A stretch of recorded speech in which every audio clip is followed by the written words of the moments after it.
Howdy, folks. It's another week of the Do Did Will podcast here on the Crier Media Network. Thanks for listening thus far. Hoping you're enjoying all these shows, having a blast doing them, getting all sorts of guests, like mentioned before.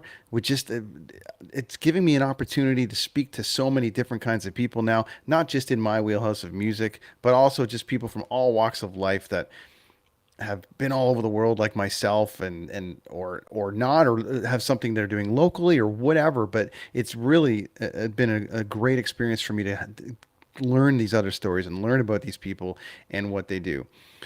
A couple years ago I joined the Dean Blundell Network and had an opportunity to launch this pod and do a lot of different cool things with it and talk to some people, but at that point it was obviously coffee and music based focused, and we kind of built it out from there. And through that process, I met a bunch of people on the network kind of through cyber, never really face to face. I'm still meeting them face to face. Hell, I even just met Dean only about a year and a bit ago in person, in face.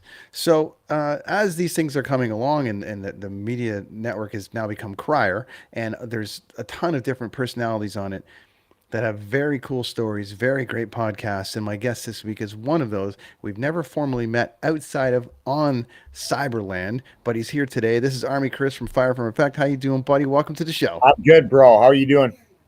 You know, I am hanging out in South America. You're hanging out in North America, but kind of South America. I thought it Yeah. was a great time for us to finally put something together and have a chat because I'm fascinated with your world and your journey.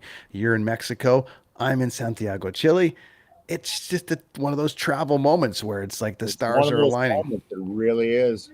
and it sounds so much better than Vancouver to Edmonton. You know what I'm saying? Yeah. No, I like. I like.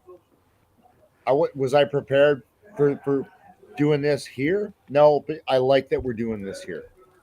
Yeah, it's an opportunity to catch up, say hello. Finally, we've met a handful of times over various podcasts and Yeah. guest things, but we've been on the network together for a long time. And just as it goes, and as personalities float around and bring different things to the network, we have never formally actually had a chance to hang out. So this is going to be great to kind of chill out. So, what Yeah. part of Mexico? What part of Mexico are you in? So I'm down in Sayulita, Mexico, which is this actually ties into the story as we later on, but it is a small hippie surfer town about 45 minutes an hour north of Puerto Vallarta, Yeah. and it's one of my favorite places on earth, and it's where I'm going to retire. The waters there on Puerto Vallarta are a bit rougher though, yeah. So yeah, anything on the west side of Mexico is, Yeah. but it's good surf. It's not the best water compared to the Caribbean side, but as far as good surf, good fishing, this is the place to be for sure. How long you been going down there, bro? How many years? Um, so when I decided I don't want to live in Canada when I retire, and that's a other story, That's a whole other thing. a whole other thing. I was in Belize first. Spent years going to Belize to try to find that spot. Just didn't land on it. Yeah. And I'm big. I like to see the sunset in the west. Doesn't happen in Belize. We were in the Caribbean, St. Lucia, and a bunch of other places, and just wasn't working out. And then some friends said, "You need to come to Sayulita." Um, I'm like, "What the fuck is that?" And so I've been coming out here for a couple of years, every 6 months.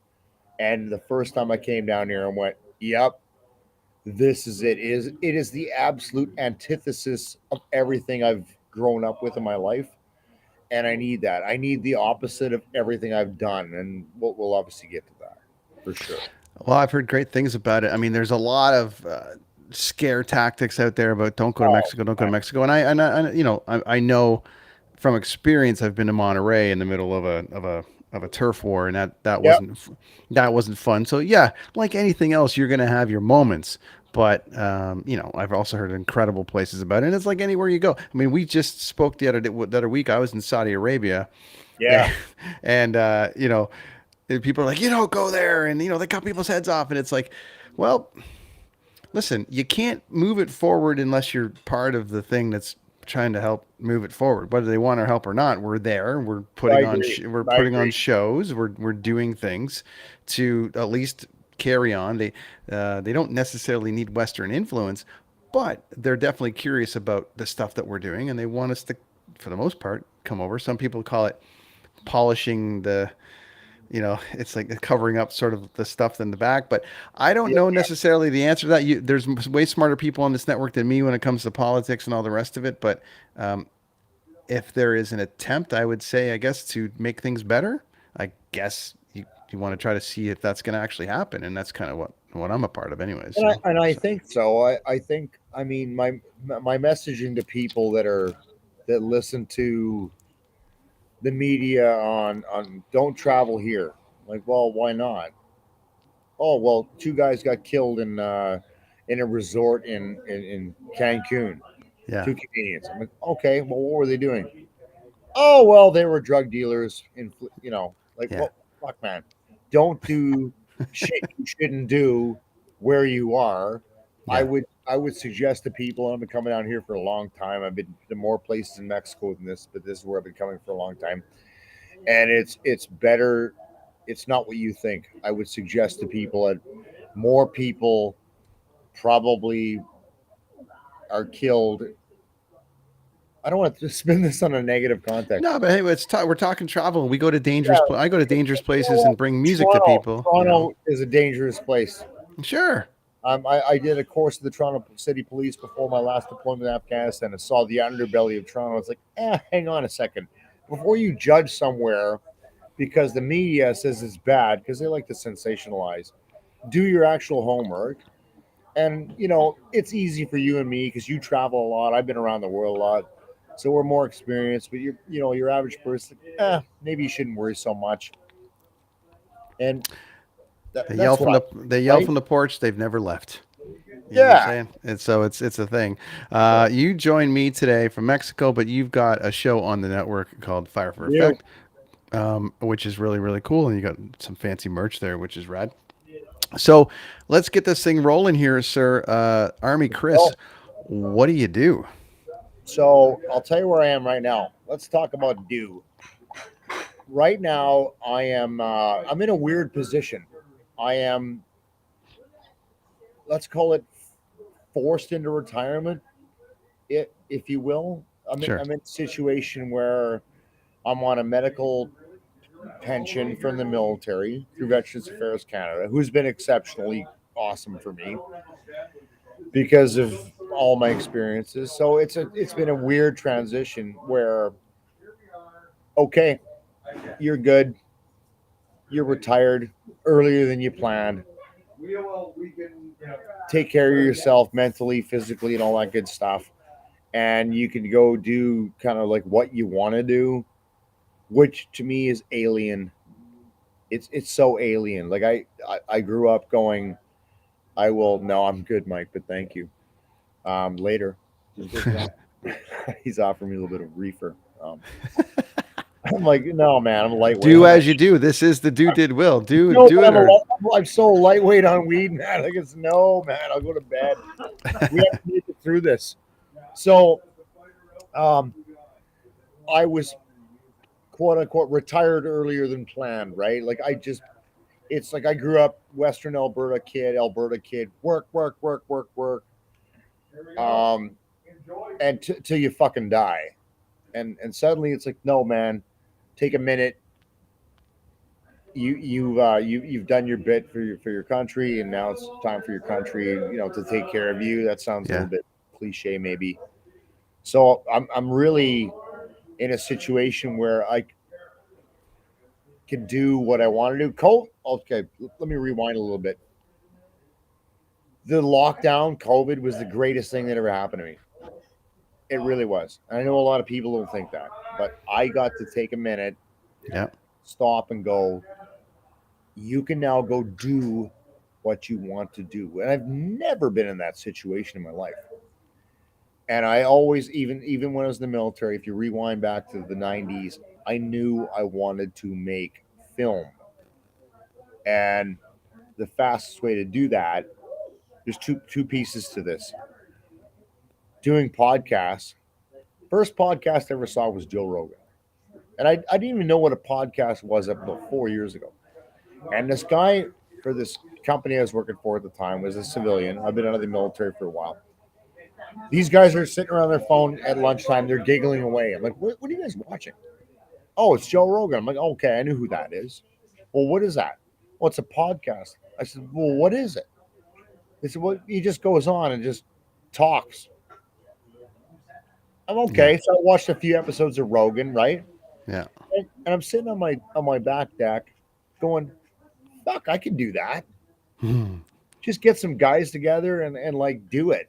And I knew I wanted to do video because I had this passion thanks to a guy named Robert Rodriguez, who's a filmmaker from the early mid 90s. Yeah. We know. I want to make film. So I always said I'm going to do a video based pod. I'll flip the audio, but whatever. And that was like my springboard to start doing videography. And I'm very new at it. I'm trying to get better. But that's when you say, what am I doing now? Yes, I do my pod every week. It's on the same medium we're using now. But what I really like to do is roll like film, documentary style film. Yeah. That's what I'm chasing today. Now that's it's an interesting time for that because we can do it on our phones. We don't need Yeah, tons of gear. These YouTube channels are massive. I mean, we're all trying to build it. I mean, I think I put probably 15 or 20 episodes in the can of me just filming coffee shops. yep, And it worked. People are like, "Oh, that coffee." And I was actually tagged today sure. by somebody that visited one. I met a colleague of mine that was just in the town that I was in that was like, "Well, I saw that you were here. I got to go check it out." So it does, depending on what kind of effect that you want to have on things. So it does. I don't want. It's not easier from the standpoint of like getting it maybe produced and seen around the world at film festivals and stuff, but everyone's able to put together their version of something that they want people to see. So it's very cool, and I'm assuming that you are researching you're getting want to get into the big cameras, or what is it that you're sort of like the approach that you're taking to starting this journey here? Well, I'll tell you what. So again, COVID gave me the opportunity because we were all locked down, hiding in our houses. And Yeah, again, I was very happy because I'm. It gave me an opportunity where I didn't have any interference. It's like you can literally focus on something you want to do now, and no one can come over and fuck with that. yeah, You don't have to worry about work, even though work called me back. But that's another story. right. I can actually, and I just bought a smart TV. So right before the lockdown, right before the lockdown, people were making fun of this TV. I was 11 years old. It was like this thick, and I went for my birthday because my birthday's in 2 weeks. And I bought a new TV. It was a smart TV. And then we got locked down. I had YouTube on it. And once you go down YouTube rabbit holes, like you're just That's it. like, wow, man. And I'm looking at this, looking at that. I want to do this, want to do that. And I had all my gear already. So was literally running around my backyard because we couldn't go anywhere. Yeah, And I'm filming my dogs or whatever. And I'm learning lighting, camera composition, you know, and all the settings, how to actually film stuff. And you'd be like, nah, that shit, throw it out. And I'm going, oh, this is really great stuff. Now I just need to put it all together. So that's kind of how it started. And I just went down this intense, focused rabbit hole on this is what I want to do now. And I'm a guy that learns the hard way, if you know what I mean. well, and the technologies. I mean, even we're on Restream here, and this whole thing Yeah. started with the network and getting into things, we were doing Zoom, and then you had to bring things in and put the graphics on. Now we're Yeah. on Restream. There was Zencaster. There's all these different versions, and if you take and even now with the AI and Chat GPT and stuff, you can actually do what Ryan Routh is doing with Ryan's Got Next, which is like almost a full AI podcast. There's all these cool things Yes. that the Yeah, technology that just what Ray's doing is unbelievable because he's yeah, actually taking AI questions and feeding his new pod. it's amazing. It's unbelievable. I'm like, wow, that is actually AI driven. It's unbelievable. It When the really is. technology goes ahead, but then we also but on this side of getting it out, but the core of it still starts on film. So you still got to have your light, you still got to do get all that stuff down, and I don't think that part ever changes outside of the fact that the coloring and a few things get better. But now we'll get into the will part of that story as far as the mix. But I am definitely wanting to dive into Army Chris, which is this guy right here. And and it's just I'm fascinated by what you have had to go through. And first and foremost, thank you for the service to our country and You're welcome. everybody and all the help that you've given around the world. I mean, you guys don't get enough credit for what you do. And please don't judge, but it takes a lot of balls. I'm always like, God, I'm not sure I'm not sure I have it in me. I don't think I have it in me to like jump out of a plane and go and go to Afghanistan and stuff. So I mean, and that's I don't want to mean that from a non No, it's okay. Canadian pride thing, but I'm Okay, just like, because wow, it takes a lot of balls, man, far and less kudos. than 1% of the population of Canada that wears the uniform. It's like 0.22. It's a microscopic number in relation to the population of Canada that actually wears the uniform and goes and does the things. And that's no disrespect to everybody. It's just the way it is. It's just a Sure. fact. Well, people have their path, and I get just as many I get just as many Um, I have just as many questions for you about that path that I'm sure you have about mine, even though they're drastically different, and I'm not saving Oh, I lives. want to. I'm not saving lives, but I do You make will people. hear my This story. job does make people smile, though. So there you Sure, it does. go. For sure. So how did you get to become Army Chris? What takes you from your home and saying I've got an obligation to serve my country? Um, okay. It's not the story you think. So, all the people I've ever interviewed on my own pod, they have a common story where, yeah, I knew I wanted to join the military and it was my calling and blah, blah, blah. And in my circle, within my peer group, we're all here tonight. I am considered a fucking hardcore military thinking guy, but that is not how things started. So I back in the day, let's go back to about 1985, 86. And I know a lot of people might not remember those years, but I do. I do. I didn't have a lot of confidence. I was that, nerd kid in school, blah blah blah blah blah. But we're not this isn't a fucking fire up your violin story. It was probably January 1988.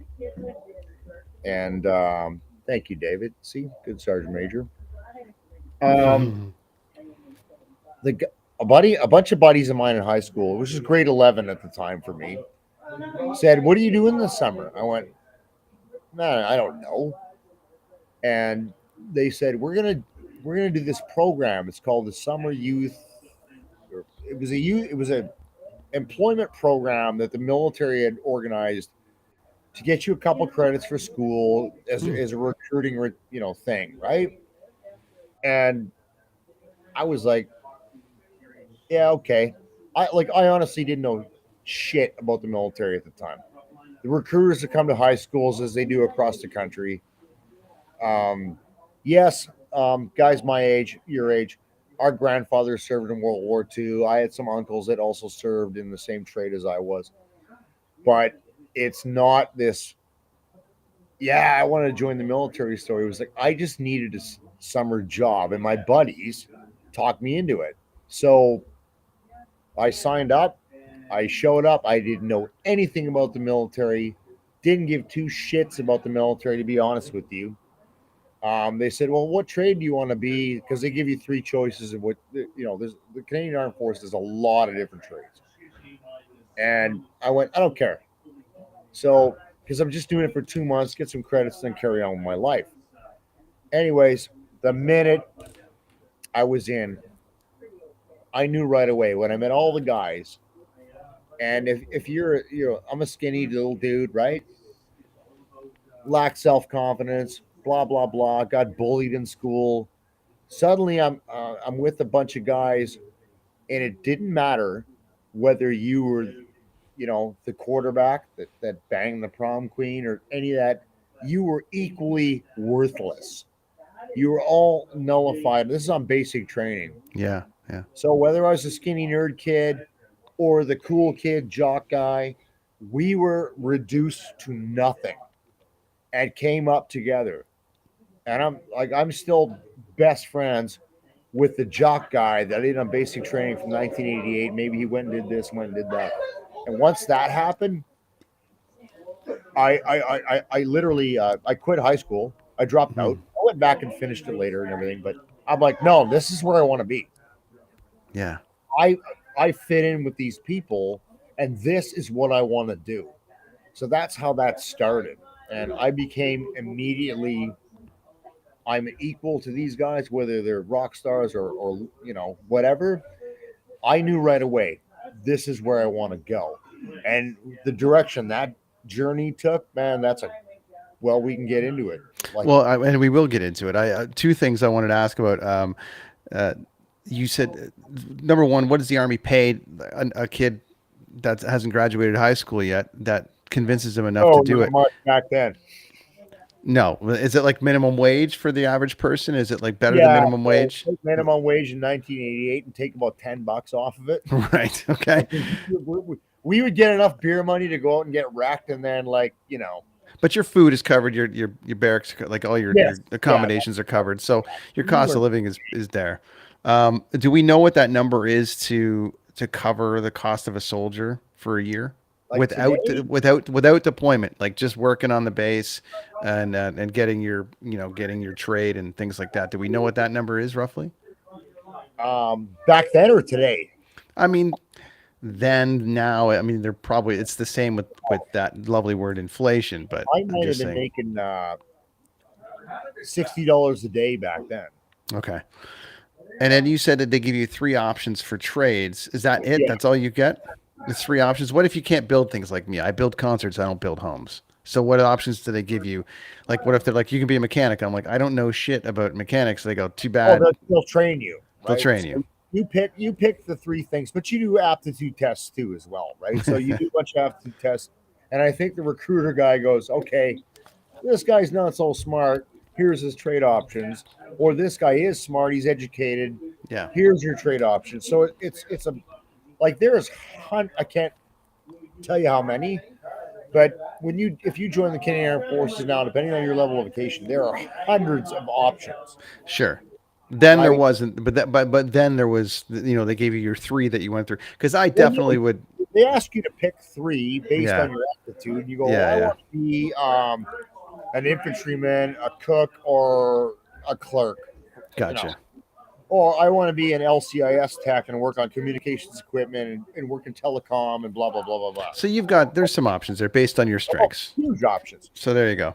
If you're a grade 8 dropout, you're not going to be a fighter pilot. It's things like that, right? So So you go in, you get hooked, you go back, you get your high school. get That's a hooked. whole other, Yeah, other thing. But you said you got deployed four times. So there's been a very interesting few years. I don't know how old you are, Chris, but obviously we've come through. 52 in 10 days. All right. Well, I'm 47, so I'm not too far behind you. No, So you're right there. we've been through a few things, but I would say since 2001 is when things really heated up. So when did I mean, not discounting any of the stuff that happened in the 80s as far as peacekeeping stuff that Canadians were known for, but my question is, you said you were deployed four times. So can we break down that journey from I'm in, Absolutely. I'm in, and here we go.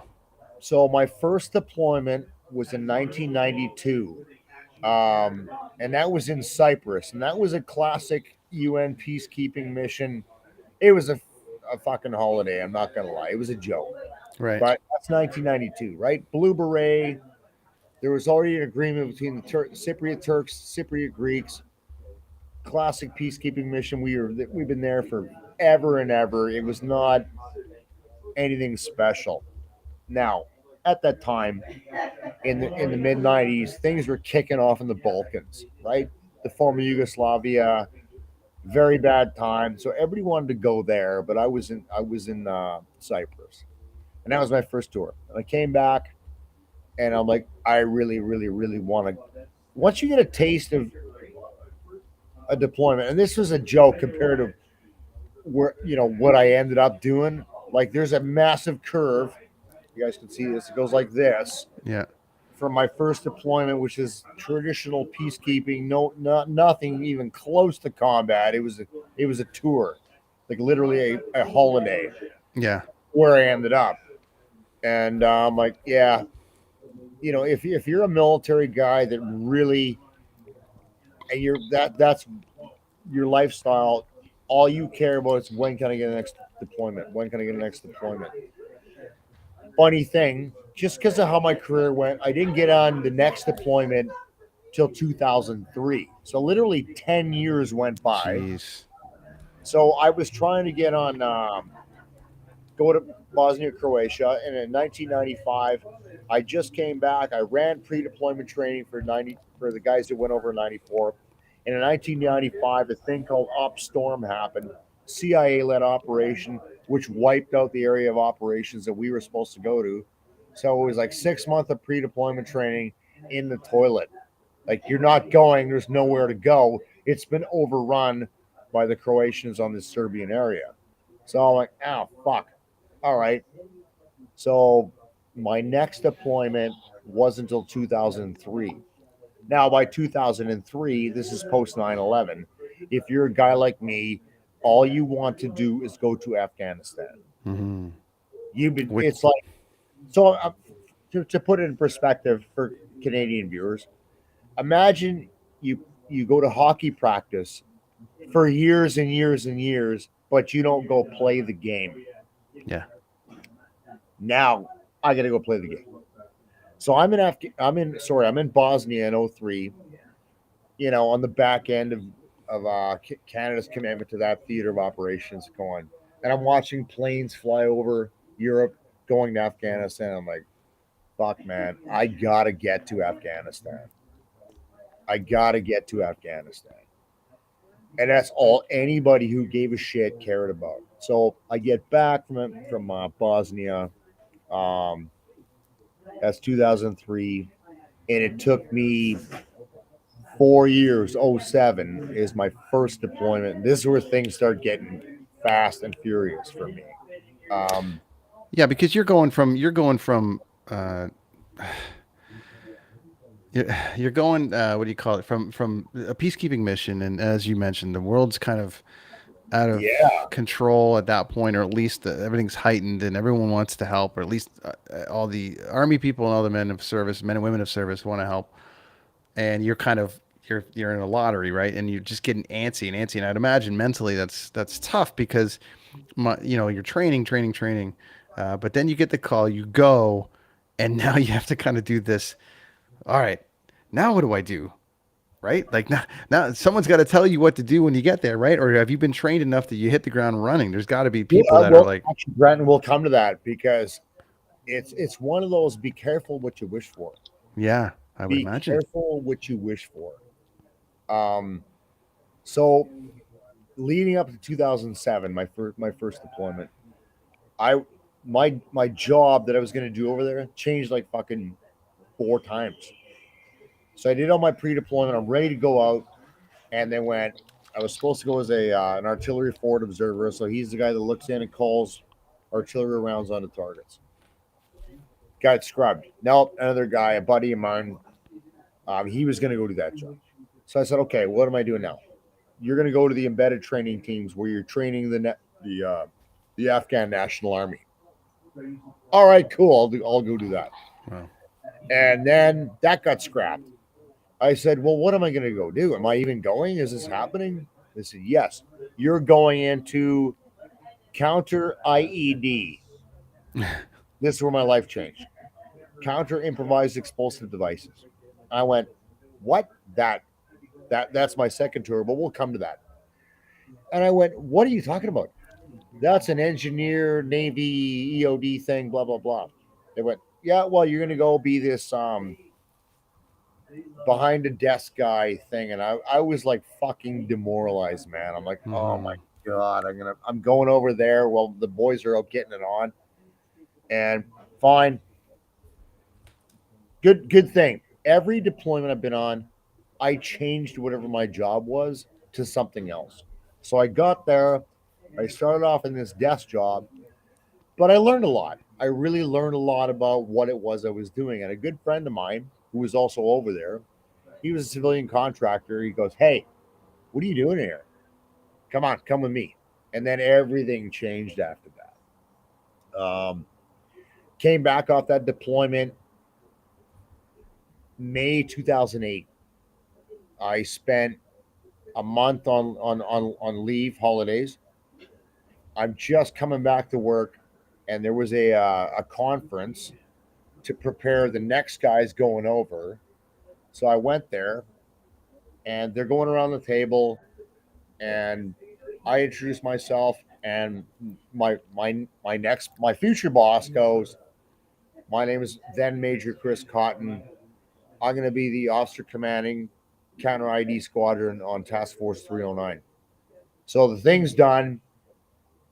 I walked up to him. I said, "Hey, listen, I just came back. I got a bunch of material. I was in the theater training team, all this great stuff, right?" And he goes, "Do you want to go back?" And I'm like, "Fuck no, I don't want to go back. I literally just got Yeah. back. This is on a Friday." So I go home, and my wife at the time, my ex-wife now, she's a gem. We get along good. I know that's not what happens to everybody. She's in the military to this day.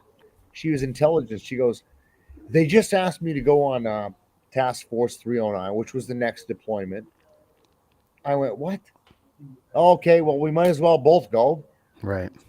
This is on Friday. Monday, I go back, call them up, and go, "Yeah, I'm in."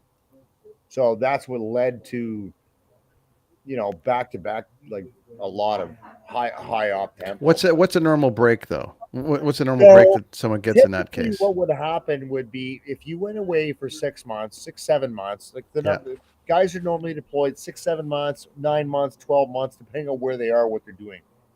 And then you would have normally in a perfect universe, 18 months Oh. actually physically at home. That number kind of shrunk over years as operational tempo got higher and higher, Mm-hmm. right? So, Mm-hmm.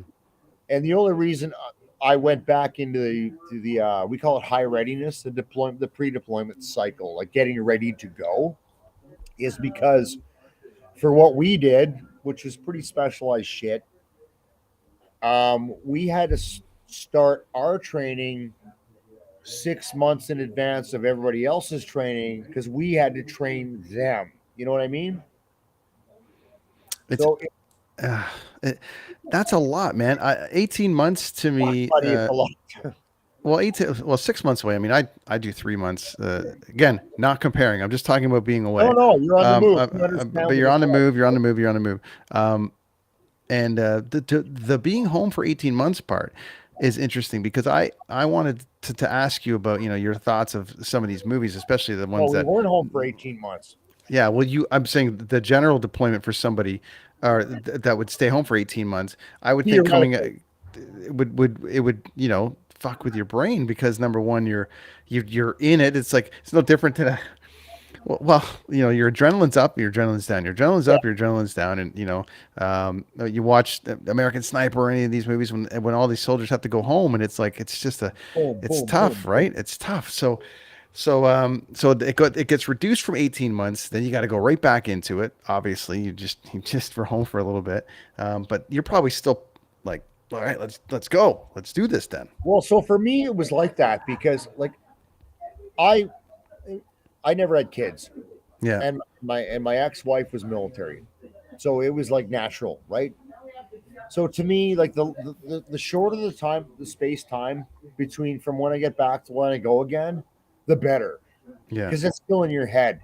Okay, good, boom, let's go, right? I I felt bad because all the guys under me, and I'm gonna jump to the complications of that if you'll give me the time. Where they have kids and they have a wife, and fuck, man, the burden with that. I feel bad for those guys that don't have enough time between one deployment to the next deployment. It's just not right. right, Whereas I was like, okay, yeah, shit, fuck, let's go. And that is not sustainable. It's not healthy. It's not healthy. It's not sustainable, and it'll grind you down. I mean, I was when I went over on my second deployment. This is the pinnacle of my entire total career. I was never more ready, never more focused, never more comfortable. I'm going back in, and now I'm going down to do what I actually want to do, from the first one. When I was in the first one, different job, but it was within counter IED, explosive ordnance disposal. Like I knew this is what I want to do, 100%. I'm working with the best guys. We had clearance divers from the Navy, EOD dudes from the Army, like the best of the best of the best. And I get to run a 5-man team, and I had the experience. I'm right out of theater. I have never been more ready to go. But here's the problem: the other 4 guys in that picture, Yeah. um, well, except one, they were like, I met their wives and they're crying. And the guys that you don't see in this picture, we were part of a quick reaction force. So there's like 35 guys, and a few of them that were very, very close friends of mine. You get on a plane, and I was one guy's best man, and they're crying like, make sure he gets home alive. Yeah, that's a tall order. Oh, Yeah.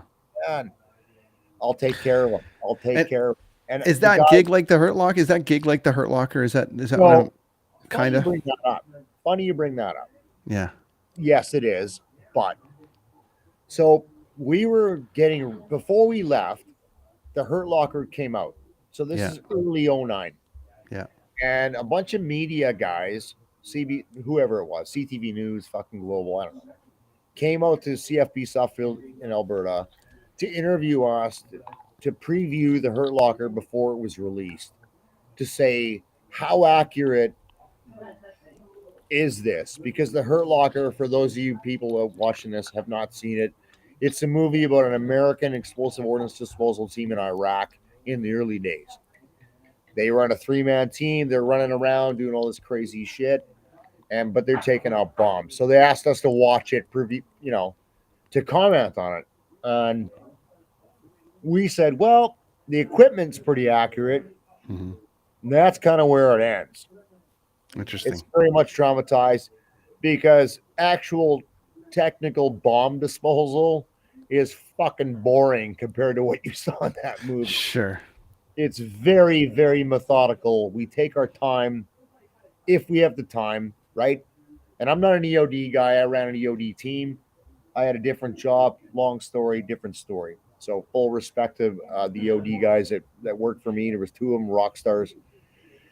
Um, when the actual bomb technician has a very methodically planned job that is very technical to figure out what this device is, how it works, and how he's going to do what's called a render safe procedure. Right? It takes a lot of time. And then we got better and better at it and faster at it. And the first bomb we did in 2009, I think it took us 4 hours. And then by the end of that shit in 2010, we were racking that off in 40 minutes. Can I ask about that process before I got Yeah, a couple more absolutely. couple more for you, but the astronaut, the stat or something on an astronaut is that they have to train. I don't know, whatever 30 days for 30 days for like a 30-minute or a 3-minute problem, or they got it, or whatever it is. There's just a stat that's like training a certain amount of days in comparison to something that would happen. And I would imagine somebody like that's putting bombs, oh, like, clearing them. What is that? Is that like 6 months training to get one scenario? So then you have different levels of bomb. Like this guy's got 25 years of this because he's been doing it around the world Yeah. that qualifies him for this level of bomb. Or is it, or does everyone get the same training and you're kind of thrown into it? I can't get too deep into it because Sure, it's sure. still pretty. I can't get into what we call TTPs, techniques, tactics, techniques. Understood. I just thought I was trying to. You were talking about it like it was an astronaut, and to me, I compared it like an No, astronaut, like so where it was like they have a shit ton of the training to do. EOD operator understands. They can look at it, and there's a lot of history that goes into it, right? Like it's Yeah, not like fucking, especially over there, where the bombs are very different. When we see it, is you had to respect the enemy at the time. They're using minimal resources to make very, very simple IEDs that are very effective in doing what they do. But once you get ahead of that and you can get on that bomb, 90% of the time that device, the way it's made up and how it functions, we have a pretty good idea how we're going to deal with it. Gotcha. And depending on where you were, like if it was in the city, because I operate out of Kandahar City, right? So you didn't have the luxury to just put a block of C4 on it and blow it up, which is ideally what you would do. Like fuck it. If it's out in the middle of nowhere, that's what you're going to do. In the city, we didn't have that opportunity, so we had to the operator had to actually render it safe, hand dismantle the thing, um, and that's the way it was. Now, if you were outside the city, where there's lots of room, lots of real estate, fuck it. Rather than risk the life of the bomb guy, the guy in the suit, we're like, now put a block on it, bam, hit it, blow it up, done. So it depended on when and where. That being said, the actual devices themselves were pretty basic in their construct. They were usually, activated by radio control, Yeah, right? I made. Yeah. Push a button, boom, line of sight, whack. Or, you know, yeah, it was kind of like that. So we got into the routine of kind of knowing how it worked, but always in the back of your mind is there an anti-tampering device, Right. right? Where if Well, I I was gonna ask you that question. The follow up to that would have been, I mean, when has it gone wrong? I don't. so it's Yeah. gone wrong and it killed an operator right before we got there in '09, in '08. His name was Dubé. He was Mhm. a French guy, and he got blown up. And he was an operator, right? And then In another good friend of Was mine he who's in the gear? Was he in the gear? Is he in the gear? he was in the gear, yep. And how much And one protection is in that guy, gear? I'm going to probably hammer a couple of these quick to you because I want to. But he's in like the full bomb suit, but there's just enough in there that it doesn't matter. Is that the idea? yeah. So the bomb suit has, to put it into simple terms, it can handle so much blast.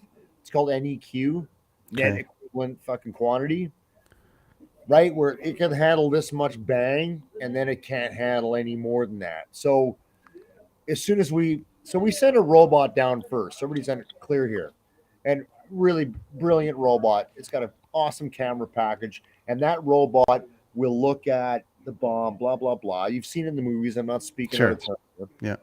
And then the operators, two guys, EOD number one, number two, they'll go, okay, how are we going to approach this bomb? If it's this fucking massive bomb, the bomb suit's cumbersome. It's not going to stop the guy from getting hurt. So it's like we're not wearing the suit. And that guy goes down bare ass and Wow. does what he does. Um, because the bomb suit's not going to stop that big of a blast. It's ridiculous, right? Yeah. Yeah. So it was always a judgment call on the size of the bomb and how much we think it would be versus wearing a cumbersome bomb suit. But because the bomb, any given bomb suit, again, I'm not talking out of school. I know there's a lot of Sure. drama Sure. right now about OPSEC. Um, so it was always a judgment call, and it was always a conversation when we looked at it. Went, okay, you're gonna go. If you, it's up to you. Are you gonna wear the suit or not? Well, no, it's fucking this big. There's no point. I can dismantle this bomb without this shit faster than I can with it. Yeah. Every opportunity we had to wear it, we would, but it wasn't When always. it doesn't matter, it just doesn't It matter. doesn't matter. It doesn't Yeah. matter. Um, I mean, it could go on for a long time. I guess Yeah. the question at this point then is to get more back into film for a second to go to a more lighter approach for a sec. Then what's the most accurate portrayal of that gig, or the most accurate portrayal of in a movie that you've seen of what's going on over there since it's all started? Oh man, that's a great question. I would suggest that there's not movies because movies are dramatized for Sure. impact.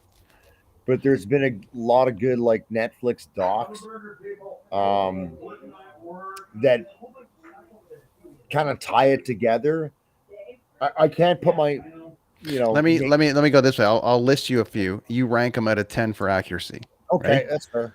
Black Hawk Down. 8. Wow, that's a good score. Hurt Yeah. Locker. 4.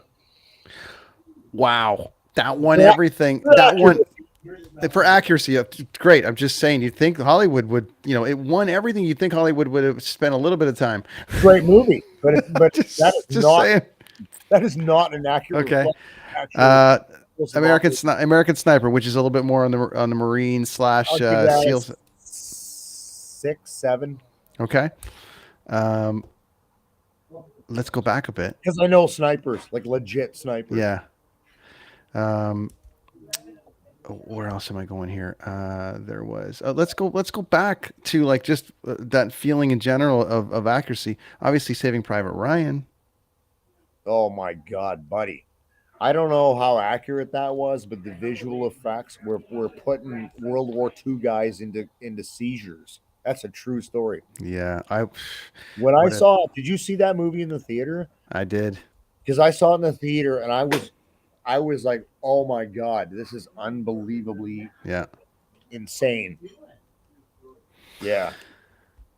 There's, it's very interesting because there was the what's the other one with Mark Wahlberg? It just slipped me. My brain Oh, he just did.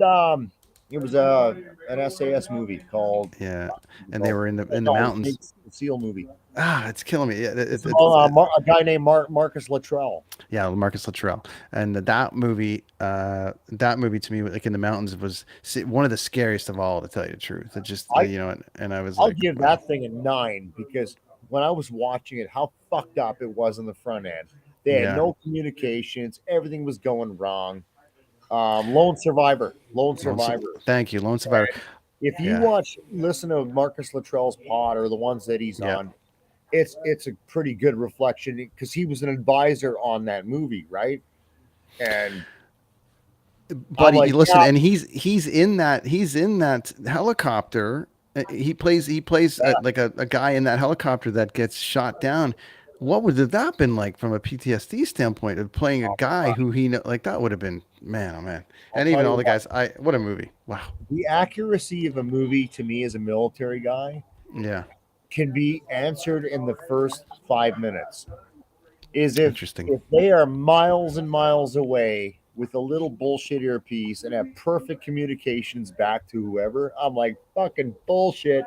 That's why I loved Lone Survivor because their Yeah. comms were shit. Um, You saw that that a lot in the Vietnam movies about the yeah, comms not working. But that's real life to this day. yeah. Yeah. Like I'll give you a good example. We got a call, and normally everywhere I went in Canada City, except for a couple spots, we didn't have a lot of blind spots. But they said, Kris, you're taking your team and you're going into Arghandab, which is outside of our area. I'm like, why are we going there? Americans have an EOD team there. And like, yeah, they got blown up. Oh shit. So Jeez. and we had to go through because I was where I was on the east side of Kandahar City, which is kind of like a narrow shaped city, and then we go all the way to the other side, and then Arghandab, which is another province, is like north east no northwest, but it's behind this fucking giant mountain. So the minute we rolled behind that mountain, we had no communications, and the only way I can maintain communications is was I leave one vehicle, like a gun truck, as we'll call it, for lack of a better term, Yeah. at the last place we had communications to kind of relay. You know what I mean? I call you, you tell them, and I'm like, "Fuck, man, this is bad." So we rolled in with no comms back to the mothership, for lack of a better term. Sure. But thank God, we had American gunships covering us, and these American guys were fucked up, man. Their car was blown to shit, and it's like, ugh. So that's how I, long story short, would assess the accuracy of a war movie. If they Yeah. have good communication the whole time, like bullshit, man, because to this day in 2023, Yeah. boys, I promise you, man, that are over there right now, wherever they are, Iraq, fucking Ukraine, wherever, Latvia, they do not have good communications, Hmm. right? Everybody's been walking around with their cell phone. You go over here and suddenly it does not work. That I don't give a shit what military you're in. Communications is never as good as they are in those shit war movies. Couple minutes, my man.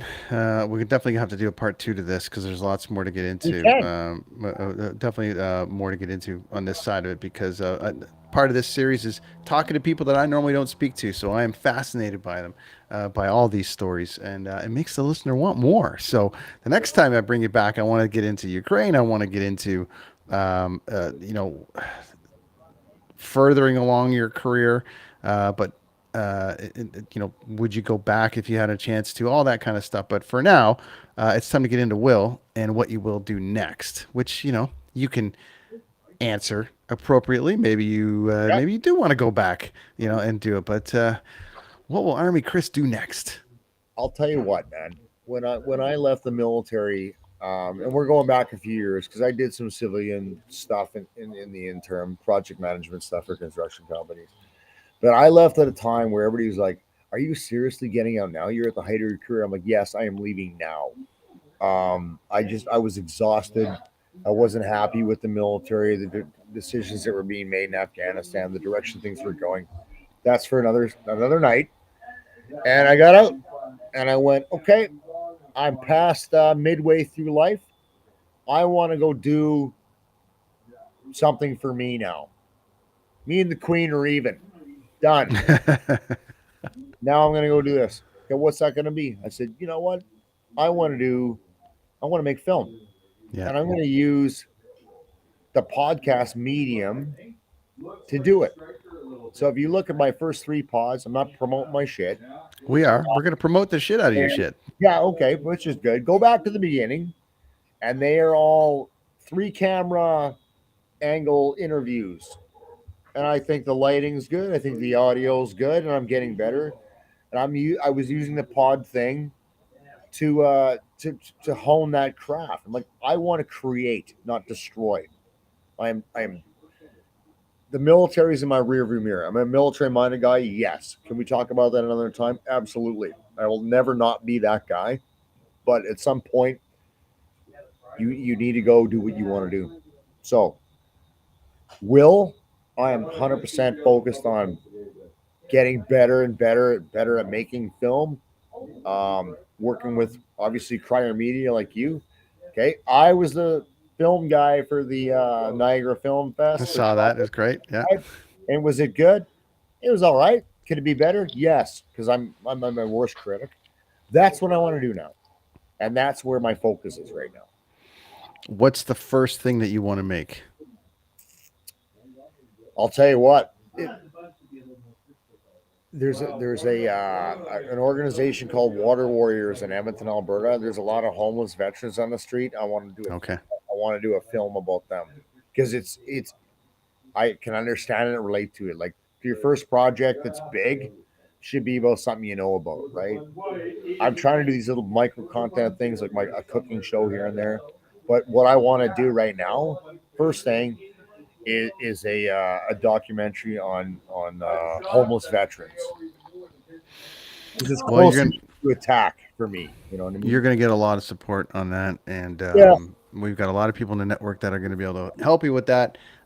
We've got people. I've got people all over this industry too that will also be able to help you with that. So we're gonna talk off air about that, my friend. Yeah, Definitely man. anything we can do to help on That's that the thing I side of it. want to put together first. And last question on for today, anyways, is will you come back on this show? Absolutely. We're just getting going. I know, but you're in Mexico. There's going I to be am. people handing you tequila and reefer, and it's getting dark, and you got things, and you got people there, and I could go on for probably hours, and I could too, but we have things hopefully to do. hopefully the audience learned a few things today, but will also join me on part two of this, which will hopefully be very, very shortly as we get through it and as people dive into the pod. So I appreciate the time, Kris. Where can people find you online? You can find me on Twitter, the at the Army Kris, and Instagram, and on YouTube. All Fire the for places. Five, Fire for Effect. Fire for Effect. Type that in, you'll find me, and I'm on Crier Media. Where does Fire from Effect? Is that a saying? Where's that from? Actually, it is. It's an artillery term. So my last words: fire for effect is an artillery term, which means to bring a bunch of friggin' chaos onto a target. And that was always my. I'm like, I'm gonna bring the noise on any given topic. I'm not gonna butter it up. I'm not gonna dance Amazing. around it. I'm gonna talk about it. So that's where that comes from. Fire for Effect on the Crier Media Network. You can find Kris on all the places that he mentioned. We have to do a part two, part three, part four. I think Kris is definitely going to be a part of Do Did Will for many episodes to come because it's an important story. It's a fascinating story. There's veterans that need care. There's people that need to pay attention to these stories from people like Kris that are fighting for our country.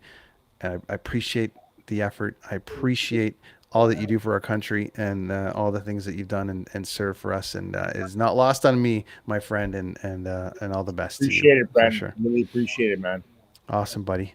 That's the Do Did Will podcast for another week, and it's going to be tough to top this one, I'll tell you. And Kris has been a hell of a guest. I can't wait to have him back. And we're going to do a part two very, very soon. I may not be in South America and he may not be in Mexico, but we're definitely going to get into the second part of it. And hopefully you guys want to hear more about what's going on there. This is Do Did Will, the Story of People podcast. Thanks everybody for tuning in another week. You can catch me at dodidwill.com, Twitter, YouTube, all the places, Instagram. Tell your friends, have a listen, and we'll see you next week. Thanks everybody.